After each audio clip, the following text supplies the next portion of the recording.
الحمد لله رب العالمين والصلاة والسلام على سيد الأنبياء والمرسلين محمد بن عبد الله وعلى آله وأصحابه أجمعين أما بعد۔ ماہ محرم کا آغاز ہو گیا ہے اور اس مہینے کی مناسبت سے میں چند باتیں آپ حضرات کے سامنے رکھنا چاہتا ہوں۔ میں یہ دیکھتا ہوں کہ آج کے دور کے اندر جنوری کے آنے سے پہلے بڑے زور و شور سے تیاریاں ہوتی ہیں اور جشن کا سما ہمارے اس ملک میں ہی نہیں بلکہ پوری دنیا کے اندر ہوتا ہے، اور مسلمان بڑھ چڑھ کر اس کے اندر حصہ لیتے ہیں اور جشن مناتے ہیں، اس لیے کہ نئے سال کا آغاز ہو رہا ہوتا ہے تو اس سال کا استقبال کرتے ہیں۔ لیکن اسلامی تاریخ کے اعتبار سے ہمیں نہ تو مہینوں کا معلوم ہوتا ہے، نہ اسلامی تاریخ کا ہمیں علم ہوتا ہے، اور نہ ہمیں اس سال کے ابتدا کی کوئی فکر ہوتی ہے کہ یہ سال کب شروع ہو رہا ہے، اور نہ ہمیں اس کے اندر ہمارے اوپر کچھ ذمہ داریاں ہیں کہ جب نیا سال اسلامی اعتبار سے شروع ہو تو ہمیں اس مہینے کے اندر کیا کرنا چاہیے اور کیا نہیں کرنا چاہیے، نہ ہمیں ان تمام چیزوں کی طرف کوئی توجہ ہوتی ہے۔ لہٰذا میں چاہتا ہوں کہ اسلامی اعتبار سے محرم میں جو سال کا آغاز ہوا ہے تو میں محرم کی خصوصیات بھی کچھ آپ کے سامنے رکھوں اور اس کے اندر کیے جانے والے خاص عمل جو ہیں وہ بھی آپ کے سامنے رکھوں۔ اور اس سے پہلے کہ میں ان تمام باتوں کو آپ کے سامنے رکھوں، ایک غلط فہمی کا تذکرہ بھی کرتا چلوں جو آج کے دور میں ہمارے درمیان بہت زیادہ عام ہے۔ وہ یہ ہے کہ ہم مسلمان یہ سمجھتے ہیں کہ محرم کے اس مہینے کے اندر خاص طریقے کو اختیار کرنا یا خاص چیزوں کو کرنا یہ یا تو شیعوں کا کام ہے یا اہل بدعت کا کام ہے۔ تو یہاں دو پہلو ہیں جن دو پہلو پر ہم بات کریں گے۔ ایک پہلو تو یہ ہے کہ اس مہینے کی اہمیت کیا ہے، اس مہینے کی خصوصیت کیا ہے، اور دوسری بات یہ کہ اس مہینے میں کیے جانے والے عمل کیا ہیں، اور اس مہینے کے اندر جو عمل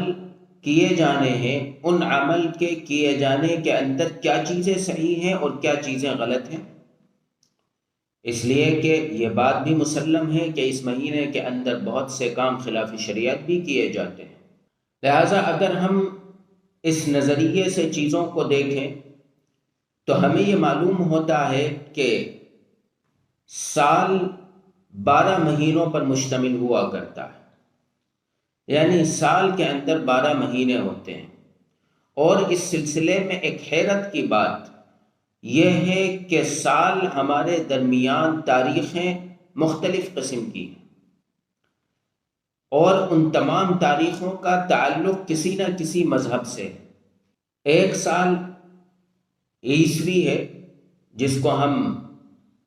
جنوری سے جس کی ابتدا مانتے ہیں، یہ حضرت عیسیٰ علیہ السلام کی پیدائش سے اس کا آغاز ہے، لہٰذا یہ عیسائی مذہب سے بالکل سیدھا اس کا تعلق جڑا ہوا ہے۔ ایک اور دوسرا سال ہے جس کو ہم ہجری سال کہتے ہیں، اس کا تعلق سیدھا اسلام سے جڑا ہوا ہے، اس لیے کہ اس کا آغاز نبی کریم علیہ السلام کے ہجرت کرنے والے دن سے ہوا ہے، یعنی جس دن اللہ کے رسول نے ہجرت کی تھی اس دن سے اس سال کو جوڑا گیا ہے، اور اس دن کے اعتبار سے اس سال کو شروع کیا گیا ہے۔ ایک اور تیسرا سال ہے جس کو ہندوستان کے ہندو لوگ مانتے چلے آئے ہیں، لیکن آج کے دور میں جیسے مسلمانوں کے ہاں ہجری سال بھلا دیا گیا ہے اور اس کو ہم لوگ نہیں جانتے ہیں، اسی طریقے سے ہندوؤں کے ہاں بھی آج ہندوؤں کا جو اپنا سال ہے اس کو بلا دیا گیا ہے، اور اس سال کو صرف ان کے پنڈت لوگ جانتے ہیں، کیونکہ ان کی مذہبی تمام چیزیں اسی سال سے جڑی ہوئی ہیں۔ ان کے مذہبی خوشیاں منانے کے دن ہوں، یا ان کی ہر آدمی کی کنڈلی وغیرہ نکالنے کا جو سسٹم ہے، وہ تمام چیزیں جو ہیں وہ ان کے اسی سال سے جڑی ہوئی ہیں۔ لہٰذا ہم ہندوستان والے اس بات کو خوب جانتے ہیں کہ دیوالی اور ہولی اور دوسرے ان کے جو تہوار ہیں، ان تمام چیزوں کو ان کے بڑے پنڈت اسی سال کے اعتبار سے طے کرتے ہیں اور یہ بتاتے ہیں کہ فلاں دن یہ دن ہے۔ اس سال کو بکرمجید سال کہا جاتا ہے۔ ہندوستان کے اندر ایک بہت بڑا بادشاہ گزرا ہے بکرمجید، سال بکرمی اس کو کہا جاتا ہے۔ لہٰذا بکرمجید جس سال تخت پر بیٹھا تھا، بادشاہ بنا تھا، اس سال سے اس کا آغاز ہے۔ ایک اور سال ہے جس کو سال سلیمانی کہا جاتا ہے، جس کو یہودی مانتے ہیں۔ اس سال کا آغاز حضرت سلیمان علیہ السلام کے تخت نشین ہونے سے ہوتا ہے۔ لہٰذا ہم دیکھیں تو جتنے بھی سال دنیا کے اندر آج چل رہے ہیں، وہ تمام سال کسی نہ کسی شخصیت سے ڈائریکٹ جڑے ہوئے ہیں، اور شخصیت بھی ایسی کہ جس شخصیت کا لوگوں کے عقائد سے کوئی نہ کوئی تعلق جڑا ہوا ہو۔ لیکن اگر ہم دیکھیں تو اسلامی سال اس سلسلے میں ایک امتیازی حیثیت رکھتا ہے۔ جیسا کہ میں نے بتلایا کہ عیسوی سال کی ابتدا حضرت عیسیٰ علیہ السلام کی پیدائش سے، اور یہودیوں کے ہاں جو رائج ہے سلیمانی، اس کا تعلق حضرت سلیمان علیہ السلام کے تخت نشین ہونے سے ہے، اور سال بکرمی جو ہندوؤں کے ہاں ہے اس کا تعلق بکرمجید کے تخت نشین ہونے سے ہے۔ لیکن اسلامی سال کا آغاز نبی کریم علیہ السلام کی پیدائش سے نہیں ہے، بلکہ نبی کریم علیہ السلام کی ہجرت سے ہے۔ ہجرت سے کیوں ہے؟ اس کے پیچھے کیا نکتہ ہے؟ اس کے پیچھے نکتہ یہ ہے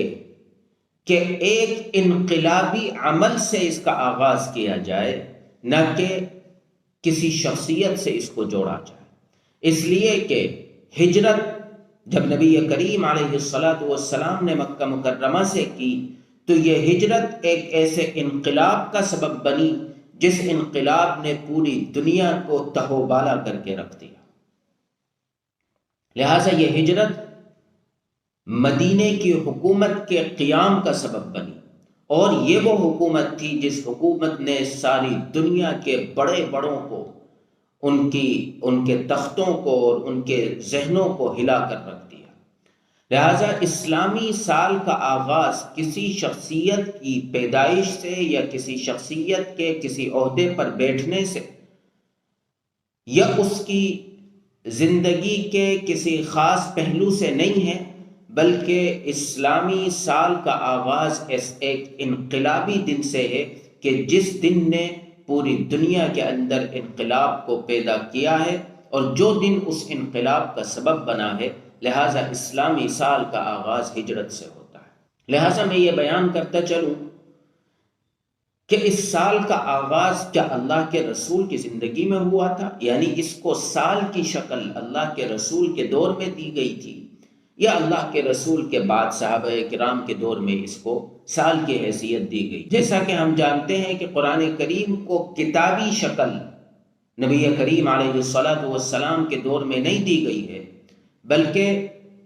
نبی کریم علیہ السلام کے بعد حضرات صحابہ رضوان اللہ تعالی علیہم اجمعین کے دور میں اس کو کتابی شکل دی گئی۔ اسی طریقے سے نبی کریم علیہ السلام کے دور کے اندر کسی بھی ہجری سال کا کوئی تصور نہیں تھا، لہذا حضرت ابو بکر صدیق رضی اللہ عنہ کے دور میں بھی نہیں تھا۔ اس کی ابتدا کی ہے حضرت عمر رضی اللہ عنہ۔ لہٰذا اس کا سبب یہ ہوا کہ حضرت عمر رضی اللہ عنہ کے دور کے اندر فوجیں شام میں اور دوسرے علاقوں میں گئی ہوئی تھیں اور وہاں پر عیسائیوں کی حکومت تھی، تو حضرت عمر رضی اللہ عنہ نے ایک دفعہ وہاں پر خط بھیجا، کچھ احکامات بھیجے، تو وہاں سے ان کے فوج کے کسی ذمہ دار نے جواب لکھا کہ حضرت آپ کے خطوط آیا کرتے ہیں لیکن ان کے اوپر کوئی تاریخ وغیرہ نہیں ہوتی، اور ہم یہاں دیکھتے ہیں کہ کوئی بھی سرکاری کاغذ جب بھیجا جاتا ہے، کسی ذمہ دار کی طرف سے کوئی کاغذ بھیجا جاتا ہے تو اس کے اوپر ایک تاریخ ڈالی جاتی ہے، لہذا اس سلسلے میں آپ غور فرما لیں اور کوئی ایسا نظام قائم کر دیں۔ تو حضرت عمر رضی اللہ عنہ نے اس بات کو پسند کیا اور صحابہ کرام کو بلا کر پھر ان سے مشورہ کیا، اور پھر اس سال کا آغاز اس دور میں کیا گیا، اور اس کے لیے ہجرت والے دن کو ابتدا مانا گیا اور وہاں سے اس سال کا آغاز ہوا۔ لہٰذا میں یہ بتا رہا تھا کہ سال جتنے بھی ہیں ان تمام سالوں میں ایک نقطہ یہ دیکھنے کا ہے کہ ہر طریقے کے سال میں مہینے 12 ہی ہیں، مہینے 12 ہی ہوتے ہیں۔ اس کی وجہ کیا ہے؟ اس کی وجہ یہ ہے جو قرآن کریم نے بیان کی ہے، ان عدت الشہور عند اللہ 12 شہرا فی کتاب اللہ یوم خلق السماوات والارض، کہ جس دن سے اللہ تبارک و تعالی نے آسمان اور زمین کو بنایا ہے اس دن سے اللہ کے نزدیک مہینے 12 ہیں۔ لہٰذا ہمیں یہ تسلیم کرنا پڑے گا کہ آج دنیا کے اندر جتنی بھی اقوام ہیں، جتنے بھی مذاہب ہیں، ان تمام کا کسی نہ کسی نبی سے ڈائریکٹ تعلق ہے، لیکن بعد کے لوگوں نے اس کے اندر تبدیلیاں کی ہیں اور آج شکل یہاں تک پہنچی ہے۔ تو اس نبی کے اثرات اور بنیادی چیزیں آج بھی پائی جاتی ہیں، لہٰذا آپ دیکھیں تو سال وہ کوئی سا بھی سال ہو اس کے اندر مہینے 12 ہی آپ کو ملیں گے۔ فرق یہ ہے کہ کہیں پر تاریخیں چاند کے اعتبار سے چلتی ہیں اور کہیں پر تاریخیں سورج کے اعتبار سے چلتی ہیں۔ اور ایک عجیب بات یہ ہے کہ اس ہندوستان کے اندر 2 قومیں بڑی تعداد کے اندر رہتی ہیں، ایک ہندو اور ایک مسلمان، باقی عیسائی اور یہودی وغیرہ ہیں یہاں پر برائے نام۔ ان دونوں قوموں کے ہاں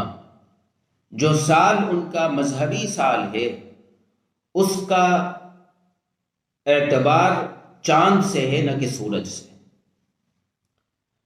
یہ جو ہندوؤں کے ہاں جو سال ہندی سال کہلایا جاتا ہے یا سال بکرمی ہے، اس کی تاریخیں بھی چاند ہی سے چلتی ہیں، اور اسلامی سال کی تاریخیں بھی چاند سے چلتی ہیں۔ فرق کیا ہے ان دونوں کے درمیان؟ فرق یہ ہے کہ بکرمی سال کی پہلی تاریخ جب چاند مکمل ہوتا ہے اس وقت ہوتی ہے، اور اسلامی سال کی اسلامی مہینے کی پہلی تاریخ جب چاند ختم ہونے کے بعد دوبارہ ظاہر ہوتا ہے اس وقت سے ہوتی ہے۔ لہٰذا جب ان کے ہاں پہلی تاریخ ہوتی ہے جب چاند پورا ہوتا ہے، اس وقت مسلمانوں کے ہاں یعنی اسلامی تاریخ کے اعتبار سے 14ویں تاریخ ہوتی ہے۔ یہ فرق ہے ان دونوں کے سال کے اور مہینے کے اور تاریخ کے درمیان۔ خیر، میں اس پر بات کروں تو بات بہت لمبی ہو جائے گی۔ آج جو ہم بیٹھے تھے